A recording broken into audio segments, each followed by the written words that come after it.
Welcome to today's Explainer. Look, if you're in sales, you already know exactly how chaotic the daily grind can get. You're juggling contacts, you're firing off emails, making cold calls, and let's be honest, half the time it feels like you're just throwing spaghetti at the wall to see what sticks. Well, today, we're putting an end to that. We are going to transform that unpredictable, chaotic process into a highly actionable, beautifully structured blueprint. We're going to break down the exact 7 steps you need to build a powerhouse sales prospecting plan. Let's get right into it. Okay, let's dive into this. I really want you to ask yourself a brutally honest question here. Are you just chasing leads, or are you actually converting prospects? I mean, think about your pipeline right now. Is it full of dead ends, or is it actually packed with qualified buyers who are genuinely ready to make a decision? The difference between those two realities, that's exactly what a structured prospecting plan fixes, and it's exactly what we're going to solve today. So here's the funnel progression we'll be walking through. We'll start broad with setting smart sales objectives, then move into identifying your ideal prospect and map out your channels and action plans. From there, we'll cover mastering the sales pitch, applying the BANT-Q qualification framework, and finally, converting leads to customers, which really brings together our final measurement and closing steps. All right, step 1, setting smart sales objectives. To give your whole commercial strategy some real direction, you've got to remember what the legendary Peter Drucker once said. You can't manage what you can't measure. I mean, it's basically the golden rule of sales, right? If you don't have measurable targets, like, say, aiming for a specific turnover, or a set percentage of new prospects in your portfolio, or maybe a strict number of new prospects per rep, you are essentially flying blind. You absolutely need a starting point that you can actually track. And to make sure those targets actually work for you, your goals must be SMART. You've probably heard this acronym before, but it means they need to be specific, measurable, achievable, realistic, and temporally defined. So instead of just vaguely saying, hey, I want more sales, a SMART objective sounds way more like, I want to convert a set 20% of hot leads in the European area by the end of Q3. See the difference? It gives you and your team a precise, realistic finish line to sprint toward. Moving on to step 2. Identifying your ideal prospect. Now, this part is all about collecting targeted marketing data so you can really deeply understand your buyer's underlying issues and craft an offer they simply can't refuse. But before we even think about segmenting anyone, we have to clear up a vital distinction that honestly catches so many sales reps off guard. I'm talking about the difference between a lead and a prospect. A lead is literally just someone at the very top of your funnel. Maybe they filled out a web form or downloaded a quick white paper. It's totally unqualified interest. A prospect, on the other hand, that's someone who has actually undergone sales qualification. They've been identified as an ideal customer, and they are actively moving down your funnel. Big difference. So how do you turn that raw lead into a qualified prospect? You've got to filter them through 3 distinct levels of qualification. First up, organizational. Does their company even fit your target size and budget? Second is opportunity. Can this specific organization actually take advantage of your product? And third, individual.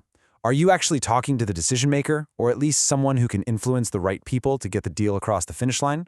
And this brilliantly illustrates how you can organize that whole qualification process. You just divide your target market into 4 key segmentation criteria: demographic, behavioral, psychological, and geographic. Doing this creates highly efficient, totally homogeneous groups that are ready to buy. For example, a B2B company might lean really heavily on organizational attributes like turnover or company size. A B2C company, though, they might focus way more on behavioral purchasing habits and psychological needs. It's all about what fits your model.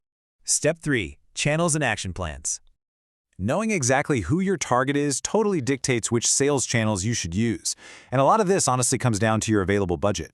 If you're operating on a shoestring budget, you have to focus ruthlessly on the single channel with the highest ROI for your demographic. But if you've got a more comfortable budget, you can start multiplying your tools.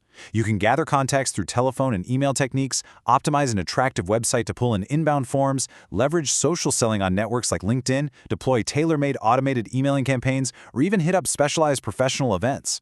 The absolute key here is matching the channel to the audience.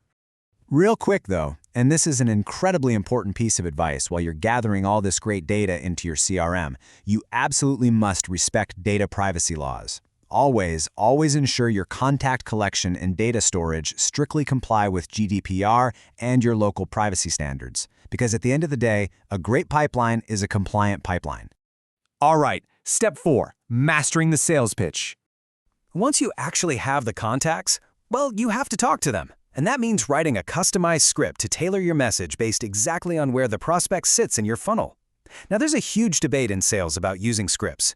The massive advantage is that if you haven't perfectly mastered your pitch yet, a script prevents you from getting totally overwhelmed by common objections. It's basically a safety net.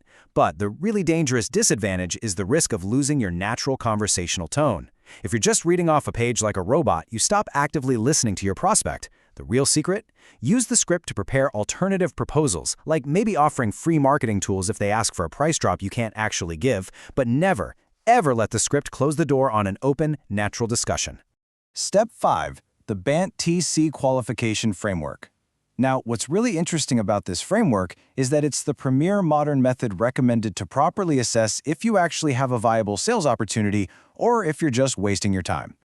So BANT stands for Budget, Authority, Need, Timeline, and Competitors.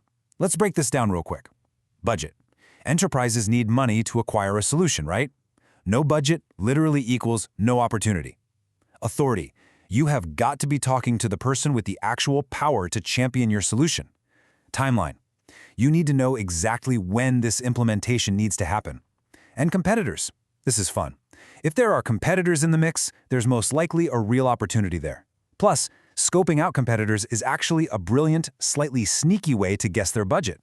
But let's zoom in on the N in BANT for a second. Need is actually the trickiest component of this whole framework. A genuine need means the customer has a severe pain point that is going to cause massive operational repercussions if they don't fix it. There has to be a truly compelling, urgent reason for them to purchase your solution. Otherwise, it's just a nice to have. And trust me, the deal will stall out indefinitely. Now, the magic number to remember here is 3. If your customer meets just 3 out of these 5 BANT conditions, boom, you have a solid possible prospect on your hands. Once you hit that threshold of 3, you are done qualifying. Stop overthinking it. Don't be scared to go for the client and confidently sell your product. Which brings us to the final steps, converting leads to customers. This final phase basically combines measuring your campaign analytics and actually getting in touch to seal the deal. When you do get in touch, try following this 3-step conversion flow. First, just start a normal human conversation about their issues, their motivations, and the doubts they're facing. Second, dig right into those pain points. Ask them point blank, what is the biggest obstacle for you in your daily operations? And make sure your product is framed as the ultimate solution to that exact obstacle.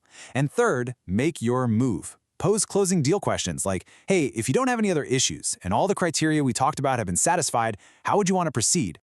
And that right there brings us to the end of our blueprint. By setting SMART goals, identifying your ideal prospects, choosing the right channels, mastering that pitch, and rigorously applying the BANTing framework, you can take all that chaotic outreach and turn it into a well-oiled machine that seals the deal every single time. So I'm going to leave you with this final thought.